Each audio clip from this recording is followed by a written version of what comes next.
दोस्तों, सबसे पहले बात करते हैं देश में महंगाई को लेकर बड़ी खबर सामने आ रही है। 1 अप्रैल से रोजमर्रा के इस्तेमाल की चीजें जैसे साबुन, शैम्पू, बिस्किट, चाय, कॉफी और डेयरी प्रोडक्ट्स महंगे हो सकते हैं। कंपनियों का कहना है कि कच्चे माल और ट्रांसपोर्ट खर्च बढ़ने की वजह से कीमत बढ़ानी पड़ रही है। मिडिल ईस्ट में चल रहे तनाव के बीच भारत में पेट्रोल डीजल खत्म होने की अफवाह फैल गई। इंदौर, अहमदाबाद और राजकोट जैसे शहरों में पेट्रोल पंपों पर लंबी लाइनें लग गईं। हालांकि तेल कंपनियों ने साफ किया है कि देश में ईंधन की कोई कमी नहीं है। अगर आपके इलाके में पाइपलाइन गैस यानी पीएनजी उपलब्ध है तो अब उसे लेना जरूरी हो सकता है। सरकार की नई व्यवस्था के अनुसार 3 महीने का नोटिस दिया जाएगा। उसके बाद एलपीजी सिलेंडर की सप्लाई बंद की जा सकती है। ईरान और पाकिस्तान के बीच समुद्री तनाव बढ़ गया है। ईरान ने होर्मुज जलमरूम मध्य में एक पाकिस्तानी जहाज को घुसने से रोक दिया, जिससे दोनों देशों के बीच तनाव और गहरा गया है। अब दवाइयों की कीमत भी बढ़ सकती है। पैरासीटामोल जैसी आम दवाओं में इस्तेमाल होने वाले केमिकल की कीमत दोगुनी हो गई है, जिससे कई दवा फैक्ट्रियों में उत्पादन प्रभावित हुआ है। बिहार में बिजली बिल को लेकर नया नियम लागू होने जा रहा है। इसमें दिन के समय बिजली सस्ती और शाम के समय महंगी होगी। यह नियम फिलहाल स्मार्ट प्रीपेड मीटर वाले उपभोक्ताओं पर लागू किया जाएगा। सरकार अब रसोई गैस के विकल्प के तौर पर एथेनॉल चूल्हे को बढ़ावा देने की योजना बना रही है। इसका मकसद एलपीजी की कमी को दूर करना और लोगों को सस्ता विकल्प देना है। कांग्रेस की वरिष्ठ नेता सोनिया गांधी की तबीयत बिगड़ने के बाद उन्हें दिल्ली के अस्पताल में भर्ती कराया गया है। डॉक्टरों की टीम उनकी हालत पर नजर बनाए हुए है। अमेरिका के पूर्व राष्ट्रपति डोनाल्ड ट्रंप ने ईरान को लेकर नया प्रस्ताव दिया है। उन्होंने कहा है कि अगर ईरान उनकी शर्तें मानता है तो उस पर लगे न्यूक्लियर प्रतिबंध हटाए जा सकते हैं। होर्मुज जलमरूमध्य में तनाव बढ़ गया है। ईरान ने एक पाकिस्तानी जहाज को रोक दिया, जबकि भारत के 5 जहाज सुरक्षित तरीके से इस रास्ते से गुजर चुके हैं। दुनिया के सबसे प्रदूषित देशों की सूची जारी हुई है, जिसमें पाकिस्तान पहले स्थान पर है। भारत इस सूची में 6ठे नंबर पर है और उत्तर प्रदेश का लोनी शहर सबसे ज्यादा प्रदूषित पाया गया है। कर्नाटक सरकार छात्रों के लिए नई डिजिटल पॉलिसी लाने जा रही है। इसमें पढ़ाई के अलावा मनोरंजन के लिए रोजाना सिर्फ 1 घंटे स्क्रीन टाइम और शाम 7 बजे के बाद इंटरनेट बंद करने का सुझाव दिया गया है। तमिलनाडु में चुनाव से पहले आईआईडीएमके ने अपने घोषणा पत्र में कई मुफ्त योजनाओं का ऐलान किया है। इसमें हर परिवार को 10 शून्य मुफ्त फ्रिज और 3 गैस सिलेंडर देने का वादा शामिल है। सरकार ने देश के सभी ब्लड बैंकों को डिजिटल सिस्टम से जोड़ने का फैसला किया है। इसके लिए ई रक्त कोष पोर्टल पर रजिस्ट्रेशन अनिवार्य किया गया है, जिससे खून की कालाबाजारी रोकी जा सके। उत्तर प्रदेश में गैस सिलेंडर की कालाबाजारी रोकने के लिए बड़ा अभियान चलाया गया है। हजारों जगहों पर छापेमारी की गई और कई लोगों को गिरफ्तार किया गया है। सरकार सोशल मीडिया को लेकर सख्त नियम लाने की तैयारी में है। प्रस्ताव है कि हर यूजर का अकाउंट केवाईसी से जोड़ा जाए और उम्र की सख्त जांच की जाए, ताकि गलत इस्तेमाल रोका जा सके। पश्चिम बंगाल की मुख्यमंत्री ममता बनर्जी ने चुनाव आयोग की निष्पक्षता पर सवाल उठाए हैं। उन्होंने आरोप लगाया है कि चुनाव प्रक्रिया को प्रभावित किया जा रहा है। हिमाचल प्रदेश में किसानों को खाद की भारी कमी का सामना करना पड़ रहा है। मांग के मुकाबले बहुत कम यूरिया उपलब्ध है, जिससे खेती पर असर पड़ रहा है। रणवीर सिंह की फिल्म बॉक्स ऑफिस पर शानदार प्रदर्शन कर रही है। फिल्म ने सिर्फ 6 दिनों में 900 करोड़ रुपए से ज्यादा की कमाई कर ली है। रेलवे सेक्टर में बड़ा बदलाव हो सकता है। आरवीएनएल और इरकॉन जैसी 2 बड़ी सरकारी कंपनियों को मर्ज करने की तैयारी चल रही है, ताकि एक मजबूत इंफ्रास्ट्रक्चर कंपनी बनाई जा सके। छत्तीसगढ़ के बिलासपुर में बर्ड फ्लू की आशंका के बाद 5000 से ज्यादा मुर्गियों को नष्ट किया गया है। पूरे इलाके को संवेदनशील घोषित कर दिया गया है। आईपीएल से जुड़ी बड़ी खबर सामने आई है। रॉयल चैलेंजर्स बैंगलोर टीम की मालिकाना हक में बदलाव हुआ है और यह डील करीब 16,700 करोड़ रुपए में हुई बताई जा रही है, जो आईपीएल इतिहास की सबसे बड़ी डील में गिनी जा रही है। रेलवे ने फर्जी टिकट बुकिंग पर सख्ती बढ़ा दी है। आईआरसीटीसी ने लगभग 3 करोड़ फर्जी अकाउंट डिलीट कर दिए हैं। इन अकाउंट्स का इस्तेमाल दलाल गलत तरीके से टिकट बुक करने में कर रहे थे, जिससे आम यात्रियों को परेशानी होती थी।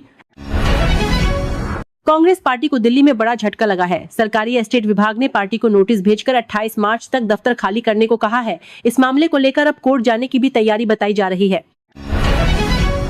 राजस्थान की आरजीएचएस स्वास्थ्य योजना संकट में आ गई है। अस्पतालों का भुगतान लंबित होने के कारण कई निजी अस्पतालों ने कैशलेस इलाज की सुविधा अस्थायी रूप से बंद कर दी है, जिससे मरीजों को दिक्कत हो रही है। अंतर्राष्ट्रीय बाजार में कच्चे तेल की कीमतों में गिरावट दर्ज की गई है। इसका असर शेयर बाजार पर भी दिखा है, जहां निवेशकों के बीच खरीदारी बढ़ी और बाजार में तेजी देखने को मिली। एक भावुक खबर सामने आई है। 13 साल तक कोमा में रहने वाले एक युवक का निधन हो गया, लेकिन परिवार ने अंगदान का फैसला लिया, जिससे 6 लोगों को नई जिंदगी मिल पाएगी। देश के मौसम में लगातार बदलाव देखने को मिल रहा है। कुछ राज्यों में तापमान 38 डिग्री तक पहुंच गया है, जबकि कई इलाकों में बारिश और ठंडी हवाएं चल रही हैं, जिससे मौसम मिला जुला बना हुआ है। कुवैत के एयरपोर्ट पर ड्रोन हमला हुआ है। इस हमले में फ्यूल टैंक में आग लग गई, जिससे एयरपोर्ट पर अफरा तफरी मच गई और सुरक्षा को लेकर चिंता बढ़ गई है। राजस्थान सरकार ने प्राइवेट बस और टैक्सी ऑपरेटरों के लिए सख्त नियम लागू किए हैं। अब रास्ते में सवारी उठाने पर कार्रवाई की जाएगी, जिससे अवैध संचालन पर रोक लगाई जा सके। मथुरा और मुंबई से जुड़ा एक जासूसी मामला सामने आया है। एक व्यक्ति को पाकिस्तान के लिए जानकारी साझा करने के आरोप में गिरफ्तार किया गया है और जांच एजेंसियां उससे पूछताछ कर रही हैं। गर्मी की छुट्टियों को देखते हुए रेलवे ने बड़ा फैसला लिया है। कई स्पेशल ट्रेनें चलाई जाएंगी, जिससे यात्रियों को लंबी वेटिंग और भीड़ से राहत मिलने की उम्मीद है। बिहार से एक वीडियो तेजी से वायरल हो रहा है, जिसमें एक विधायक निर्माण कार्य में गड़बड़ी को लेकर एक महिला अधिकारी को जमकर फटकार लगाते नजर आ रहे हैं। फिलीपींस ने ईंधन की कमी को लेकर नेशनल इमरजेंसी घोषित कर दी है। मिडिल ईस्ट में चल रहे तनाव का असर अब दूसरे देशों पर भी पड़ता दिख रहा है। भारत की कूटनीतिक भूमिका को लेकर बड़ी बात सामने आई है। कहा जा रहा है कि भारत मिडिल ईस्ट में चल रहे तनाव को कम कराने में अहम भूमिका निभा सकता है। तमिलनाडु में चुनावी माहौल गर्म हो गया है। एआईएडीएमके ने अपने उम्मीदवारों की पहली सूची जारी कर दी है, जिसमें कई प्रमुख नेताओं को टिकट दिया गया है। सुप्रीम कोर्ट ने एक मामले में सख्त टिप्पणी की है। कोर्ट ने कहा कि पीड़ित को थाने बुलाना गलत है, पुलिस को खुद उसके घर जाकर बयान लेना चाहिए। पश्चिम बंगाल में राजनीतिक बयानबाजी तेज हो गई है। अलग अलग दलों के नेता एक दूसरे पर आरोप लगा रहे हैं, जिससे चुनावी माहौल और गर्मा गया है। आईपीएल 2026 को लेकर बड़ा अपडेट आया है। इस बार 10 टीमों के बीच कुल 84 मैच खेले जाएंगे और हर टीम 16 मुकाबले खेलेगी, जिससे सीजन लंबा और रोमांचक होगा। मोबाइल यूजर्स के लिए अच्छी खबर है। सरकार 28 दिन वाले रिचार्ज प्लान को 30 दिन का करने पर विचार कर रही है, जिससे यूजर्स को अतिरिक्त दिनों का फायदा मिलेगा। उत्तर प्रदेश में एक हैरान करने वाला मामला सामने आया है, जहां एक महिला अपने पति का घर छोड़कर फरार हो गई। पति का आरोप है कि महिला घर से लाखों रुपए के जेवर और नकदी लेकर चली गई और अब पुलिस में शिकायत दर्ज कराई गई है। ओडिशा के पुरी में स्थित जगन्नाथ मंदिर से जुड़ी बड़ी खबर सामने आई है। करीब 48 साल बाद मंदिर के रत्न भंडार की गिनती शुरू की गई है और हर आभूषण की डिजिटल रिकॉर्डिंग भी की जा रही है। प्रयागराज में चर्चा में आई मोनालिसा भोसले ने एक डायरेक्टर पर गंभीर आरोप लगाए हैं। उनका कहना है कि उनके साथ कई बार गलत व्यवहार किया गया, जिसके बाद यह मामला अब सुर्खियों में आ गया है। पश्चिम एशिया की स्थिति को लेकर भारत में सर्वदलीय बैठक आयोजित की गई। सरकार ने कहा कि सभी पार्टियां इस मुद्दे पर एकजुट है, जबकि विपक्ष ने संसद में चर्चा की मांग की है। गुजरात विधानसभा में समान नागरिक संहिता यानी यूसीसी बिल पास कर दिया गया है। इस बिल को लेकर करीब 7 घंटे तक चर्चा चली और विपक्ष ने इसका विरोध भी किया। ईरान ने दावा किया है कि उसने अमेरिकी युद्धपोत को निशाना बनाया है। हालांकि इस पर अमेरिका की तरफ से अभी कोई आधिकारिक प्रतिक्रिया सामने नहीं आई है। महिला आरक्षण को लेकर बड़ी जानकारी सामने आई है। कहा जा रहा है कि आने वाले समय में संसद और विधानसभा में महिलाओं की भागीदारी और बढ़ाई जा सकती है। डोनाल्ड ट्रंप ने एक बार फिर बड़ा बयान दिया है। उन्होंने दावा किया कि ईरान के साथ चल रहे संघर्ष में अमेरिका सैन्य रूप से मजबूत स्थिति में है। जम्मू कश्मीर के पहलगाम में एक होटल के खिलाफ एफआईआर दर्ज की गई है। आरोप है कि होटल ने विदेशी मेहमानों से जुड़ी जानकारी छिपाई और नियमों का उल्लंघन किया। सोने और चांदी की कीमतों में बड़ी तेजी देखने को मिली है। 10 ग्राम सोना करीब 1.45 लाख रुपए तक पहुंच गया है, जबकि चांदी की कीमत भी काफी बढ़ गई है।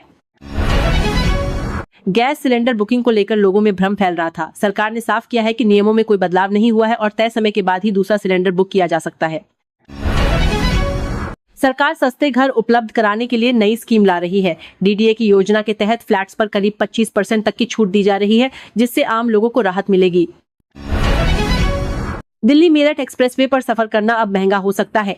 1 अप्रैल से टोल टैक्स बढ़ाने का फैसला लिया गया है, जिससे यात्रियों पर अतिरिक्त बोझ पड़ेगा। मेटावर्स को लेकर बड़ा खुलासा हुआ है। जिस तकनीक को भविष्य बताया जा रहा था, उसी में अरबों डॉलर का नुकसान हो चुका है और लोगों की रुचि भी कम होती जा रही है। कोलकाता नाइट राइडर्स टीम ने बड़ा फैसला लिया है। टीम ने आंद्रे रसेल की जर्सी नंबर 12 को रिटायर कर दिया है, जिससे उनके योगदान को सम्मान दिया गया है।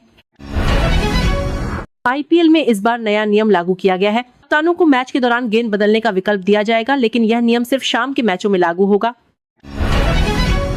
रिंकू सिंह को केकेआर टीम का उपकप्तान बनाया गया है। वे लंबे समय से टीम का हिस्सा है और उनके प्रदर्शन को देखते हुए ये जिम्मेदारी दी गई है। आईपीएल से जुड़ी एक और खबर में एक खिलाड़ी पर 2 साल का बैन लगाया गया है। नियमों का उल्लंघन करने के कारण यह सख्त कार्रवाई की गई है। ग्वालियर की एक युवा खिलाड़ी का भारतीय क्रिकेट टीम में चयन हुआ है। वह साउथ अफ्रीका के खिलाफ टी20 सीरीज में खेलती नजर आएंगी, जिससे इलाके में खुशी का माहौल है। टेनिस की दुनिया से बड़ी खबर सामने आई है। जेनिक सिनर शानदार फॉर्म में नजर आ रहे हैं और मियामी ओपन के क्वार्टर फाइनल में पहुंच गए हैं। लगातार 28 सेट जीतकर उन्होंने नया रिकॉर्ड भी बना दिया है। भारतीय क्रिकेटर कुलदीप यादव हाल ही में अपनी पत्नी के साथ वृंदावन पहुंचे। उन्होंने बांके बिहारी मंदिर में पूजा अर्चना की और शादी के बाद पहली बार दर्शन किए। उत्तर प्रदेश में मौसम को लेकर अलर्ट जारी किया गया है। अगले कुछ दिनों तक बारिश और ओले गिरने की संभावना है, जिससे तापमान में गिरावट देखने को मिल सकती है। राजस्थान में भी मौसम बदलने वाला है। कई जिलों में आंधी और बारिश का अलर्ट जारी किया गया है। वहीं कुछ इलाकों में धूल भरी हवाएं चलने की भी संभावना है। झारखंड में तापमान में तेजी से बढ़ोतरी हुई है, लेकिन मौसम विभाग ने आने वाले दिनों में बारिश की संभावना जताई है, जिससे लोगों को गर्मी से राहत मिल सकती है। हिमाचल प्रदेश में अगले 5 दिनों तक भारी बारिश और बर्फबारी का अलर्ट जारी किया गया है। इससे पहाड़ी इलाकों में ठंड और बढ़ सकती है। उत्तराखंड के पहाड़ी क्षेत्रों में भी बारिश और बर्फबारी की संभावना है, जबकि मैदानी इलाकों में तापमान बढ़ने के आसार हैं।